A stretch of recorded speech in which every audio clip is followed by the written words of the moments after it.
कहते हैं कामयाबी आप हासिल करना चाहते हैं तो वो आपको तभी मिलेगी जब आप उसको सोचने के अलावा उसको हासिल करने की कोशिश करेंगे।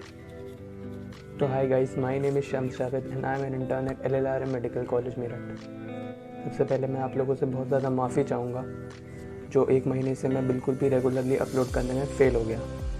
खैर उसका एक रीज़न था, घर में शादी थी, लेकिन I am back to work. अगर आपको ऐसा लगता है कि ये वीडियो भी कोई स्टडी व्लॉग होने वाला है तो आप गलत हैं। जैसा कि आप जानते हैं कि हम जितने भी इंटर्न्स अभी तक इंटर्नशिप कर रहे थे, एकदम झटके की तरह एग्ज़ाम की डेट हमारे सर पे आके लगी है। 12 मार्च को अब एग्ज़ाम है, तो अब हमारे पास और कोई रास्ता नहीं। जितना भी हम मैक्सिमम आउटपुट अपना दे सकते हैं, जो भी हमारे अंदर बचा है वो पूरा लगा दें, यही एक रास्ता हमारे लिए बचा है। तो इसीलिए मैंने भी जिम छोड़ दी और रनिंग शुरू कर दी। अगर आप ये सोच रहे हैं कि ये लेबर रूम नाइट्स की वीडियो में मैं मॉर्निंग क्यों दिखा रहा हूँ, तो ध्यान से वीडियो को एंड तक देखिएगा, आपको इसका आंसर एकदम एंड में मिलेगा। शायद आप में से बहुत सारे लोग ये भी सोच रहे होंगे कि इस ठंड में मुझे क्यों पड़ी है सुबह सुबह उठने की। तो मेरे दोस्त किसी ने कहा है, आजमाइश जितनी सख्त होगी इनाम भी उतना ही बड़ा मिलेगा। मेरा शुरू से ये मानना रहा है कि अगर आप दिन का सबसे डिफ़िकल्ट काम मॉर्निंग में करेंगे, that you eat the frock right in the morning, बाकी दिन के काम आपको आसान लगेंगे। तो सुबह सुबह दौड़ने के बाद सिंपल सा काम है कि एक अच्छी सी कॉफ़ी से दिन की शुरुआत की जाए। इस वीडियो को रिकॉर्ड करते करते एक मस्त सा कोट दिमाग में आया, जितना भी मर्जी पढ़ लो, जितना भी रट्टा लगा लो, सबक सिर्फ वही याद रहता है जो दुनिया सिखाती है। लास्ट 3-4 वीडियो में मैंने खुद को केवल पढ़ते हुए दिखाया है, यानी वो स्टडी व्लॉग थे। लेकिन इस वीडियो में मैं आपको दिखाऊंगा कि इंटर्नशिप में पढ़ाई के अलावा हम लोग और कैसे कैसे स्ट्रगल करते हैं। ऑल्दो मेरा पूरा चैनल इंटर्नशिप के स्ट्रगल के बारे में ही है, एटलीस्ट मैं जब तक इंटर्नशिप में हूँ तब तक। लेकिन इस वीडियो में आपको कुछ अलग ही मिलने वाला है।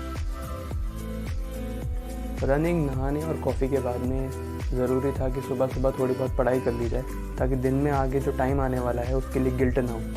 इसलिए थोड़े बहुत क्वेश्चंस और थोड़ी बहुत पढ़ाई कर ली।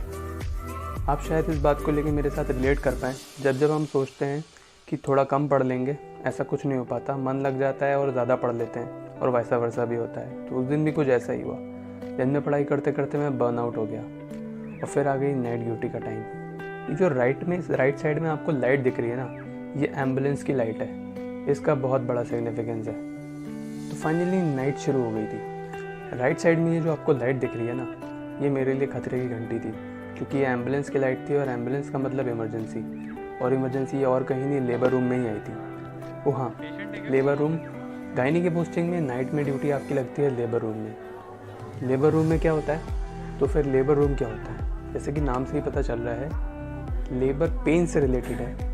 ऐसी फीमेल्स जिनको लेबर पेन्स हो रहे होते हैं, हम उनको लेबर रूम में रखते हैं। जैसे ही हम लेबर रूम में रहने वाले पेशेंट्स को resident time to time check करते रहते हैं, क्या डायलेशन उनका इनफ हो गया है डिलीवरी के लिए या नहीं। इंटर्न्स का सबसे पहला काम होता है जाके अपनी हाज़िरी दर्ज कराना, यानी अटेंडेंस लगाना कि वो कितने बजे आए थे। लेबर रूम में पहुंचने के बाद मुझे पता चला मेरी incharge doctor Nancy ma'am was in OT, तो मैं OT चला गया। ये छोटी सी झलक है गायनी OT की, जो कि शायद सबसे ज़्यादा बिजी OT है हमारे कॉलेज का। इस वीडियो में मैंने पूरी कोशिश की है कि मैं आपको एक छोटी सी झलक दिखा पाऊँ, ऑल्दो मैं दिखाना और ज़्यादा चाहता था। अब बात आती है इंटर्न्स के काम पे। हमारा काम, सबसे ज़्यादा गायनी में जो काम होता है किसी इंटर्न का, वो होता है सैंपल लेकर जाना।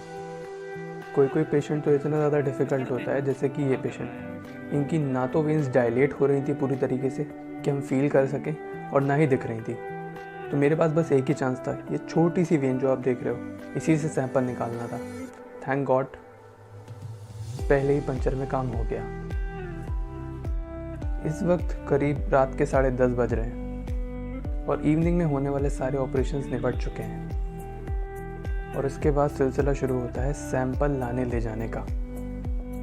आप में से जो इंटर्न्स भी पहले गायनी में पोस्टिंग कर चुके हैं या फिर कर रहे हैं, आप इस बात को बहुत अच्छे से रिलेट कर पा रहे होंगे कि किस तरीके से गायनी में हम लोगों को सैंपल ले जाने पड़ते हैं। लेकिन ये सिर्फ ऐसे ही हमें फिजूल में नहीं लेके जाने पड़ते, इसका एक सिग्निफिकेंस है। जैसे कि आप जानते हैं कि फीमेल्स की डिलीवरी का कोई टाइम नहीं होता, दिन रात उनके लिए सब कुछ एक बराबर है, क्योंकि लेबर पेन्स जब आते हैं तो दिन रात देख कर नहीं आते। मेरी किस्मत इस मामले में बहुत अच्छी थी क्योंकि उस दिन पैथोलॉजी लैब में जो बंदा था उसने सारी की सारी इन्वेस्टिगेशन मुझे हैंड टू हैंड करके दे दी, जिसकी वजह से मैं बार बार इन्वेस्टिगेशन पहले दे के और उनको लेने के आने के झंझट से काफ़ी ज़्यादा बच गया था। लेकिन जैसा कि मैंने बताया, ये सिलसिला कभी ख़त्म नहीं होता। रात भर नए नए पेशेंट्स और नए नए सैंपल लेकर जाना। टाइम हुआ था रात के 11:15 और एक कॉम्प्लिकेटेड केस आ गया। अगर आपको ऐसा लगता है कि गायनेकोलॉजिस्ट अकेले ही पूरा ऑपरेशन कर देती हैं तो आप गलत हैं। ये पूरी टीम का कंबाइंड एफर्ट होता है। तो सबसे पहले तो एनेस्थीसिया वाले बॉस यहाँ पे स्पाइनल इंजेक्शन लगाते हैं और यहाँ हमारी यूनिट की डॉक्टर शुभांगी और doctor Nancy JR3 and JR2 respectively C section initiate कर देती हैं। तो ये है मेरा दोस्त अश्वनी। अश्वनी आया था पीडिया वाले बॉस के साथ। जैसा कि मैंने आपको थोड़ी देर पहले बताया था, ये एक कंबाइंड टीम एफर्ट होता है जहाँ एनेस्थीसिया के बाद में गायनेकोलॉजिस्ट सबसे पहले C सेक्शन करती हैं और उसके बाद में बेबी हैंड ओवर कर दिया जाता है पीडियाट्रिशियन को, जो कि उस दिन डॉक्टर भरत थे। पीडियाट्रिशियन का काम होता है बच्चे को रिससिटेट करना, लेकिन उस दिन unfortunately but that day the baby never took the breath. Doctor Bharat ने अपनी पूरी कोशिश की कि बेबी सांसें ले सके, लेकिन कहते हैं ना, सब कुछ हासिल नहीं होता ज़िंदगी में। यहाँ किसी का काश तो किसी का अगर रह जाता है। अनफॉर्चुनेटली वो बेबी नहीं बच सका। खुदा उसको जन्नत बख्शे। लेकिन हाँ, मैंने आपको बताया नहीं, उस दिन एक नहीं 2 ऑपरेशन हुए थे रात को। इस ऑपरेशन को भी लीड करने वाली डॉक्टर शुभांगी थी।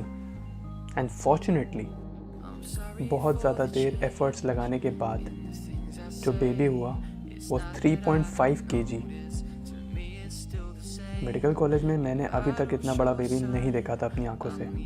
जैसे ही पैदा हुआ तुरंत ही रोने लगा।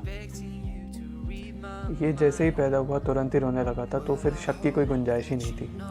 लेकिन बॉस ने हमें एक्सप्लेन किया कि कैसे बेबी की क्रैक क्लियर नहीं आ रही थी, तो फिर सक्शन से उन्होंने उसका पूरा रेस्पिरेटरी ट्रैक्ट क्लियर कर दिया। देखते ही देखते भरत बॉस ने बेबी को पूरा क्लियर कर दिया और एकदम गुलाबी सा होने लगा। और फिर अगला काम था कॉर्ड को क्लैम्प करना। अब क्योंकि भरत बॉस को असिस्ट कर रहा था अश्वनी, तो अश्वनी ने कॉर्ड क्लैम्पिंग करी और उसके बाद में अम्बिलिकल कॉर्ड को कट किया। भरत बॉस ने हमें एक्सप्लेन किया कि कैसे हमें देखना ज़रूरी होता है कि इस अम्बिलिकल कॉर्ड में कितनी आर्टरी और कितनी वेन्स हैं। तो हमने देखा। फाइनली बॉस ने पूरी तरीके से बेबी को क्लियर कर लिया और उसके बाद में था टाइम उसको वे करने का। और जैसा कि मैंने आपको बताया, वो 3.5 kg का ही बेबी था। फाइनली बॉस ने सक्शन से बेबी का पूरा ट्रैक क्लियर कर दिया। अब बेबी अच्छे से क्राई भी कर रहा था और आपको नज़र आ रहा होगा हेल्दी तो है ही बेबी। हमारी पूरी रात इसी काम में निकल गई और देखते ही देखते कब सुबह हो गई मुझे पता ही नहीं चला। सुबह तक कितनी डिलीवरीज थी जिनके सैंपल लेने मुझे जाने थे। ये इस लेबर रूम की नाइट का आखिरी काम था। नाइट जो कि अभी तक डे में बदल गई थी। फाइनली नैन्सी मैम को उनकी इन्वेस्टिगेशन सौंप कर मैं तो निकल चला वापस हॉस्टल की ओर।